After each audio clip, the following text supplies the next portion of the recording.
అసలు ఈ సింధు నది నీటి ఒప్పందం ఎంత గొప్పదంటే ప్రపంచంలో నెహ్రూ తప్ప ఇంకెవరు ఇలాంటి ఒప్పందం చేయలేరు. భారతదేశంలో ఉన్న ఒక రాష్ట్రమే ఇంకో రాష్ట్రానికి నీళ్లు ఇవ్వాలంటే నానా ఇబ్బందులు పెడుతుంటే నెహ్రూ గారు భారతదేశంలో పుట్టి 70% భారత్లో ప్రవహించిన పాకిస్తాన్ ద్వారా సముద్రంలోకి కలిసే సింధు నది మరియు దాని ఉపనదులైన జేలాం, చీనాబ్ నదులలోని 80% నీటి మీద పాకిస్తాన్కి హక్కు కల్పించారు.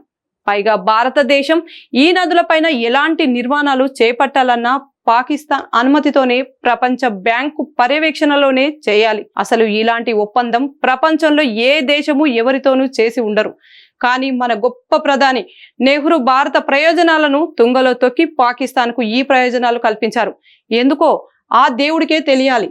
ఇప్పుడు మోడీ వచ్చాక సింధు నది మీద ఉన్న పెండింగ్ ప్రాజెక్టులు మొదలుపెట్టి కనీసం మన కోట అయినా ఆ 20% నీళ్లైనా వాడుకోవడానికి శరవేగంగా ప్రాజెక్టులు పూర్తి చేస్తున్నారు. దీనికి పాకిస్తాన్ సింధు నది ఒప్పందాన్ని చూపించి అడ్డుకోవాలని చూస్తుంది.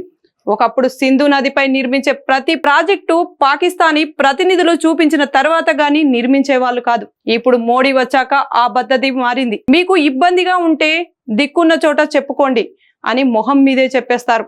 ఇప్పుడు ఏం చేయాలో తోచక చూస్తున్నారు. పాకిస్తాన్ వాళ్ళు అసలు ఆశ్చర్యకరమైన విషయం ఏమిటంటే మన దేశ ప్రధాని మన దేశం నష్టపోయే నిర్ణయం తీసుకుని అమలు చేయడం. పైగా ఎప్పుడైనా యుద్ధం వచ్చినప్పుడు ఈ ఒప్పందం రద్దు చేసుకోగల అవకాశం ఉండి కూడా ఇన్ని యుద్ధాల తర్వాత కూడా సంవత్సరాల పాటు ఈ ఒప్పందాన్ని కొనసాగించారు. అసలు విదేశీయులు ఈ దేశాన్ని పాలించినప్పుడు కూడా ఇక్కడి ప్రజలకు ఇంత ద్రోహం చేయలేదు. కానీ ఒక్క కుటుంబం మనల్ని సర్వనాశనం చేసి పైగా మనతోనే గొప్ప నాయకులుగా కీర్తింపబడుతున్నారు.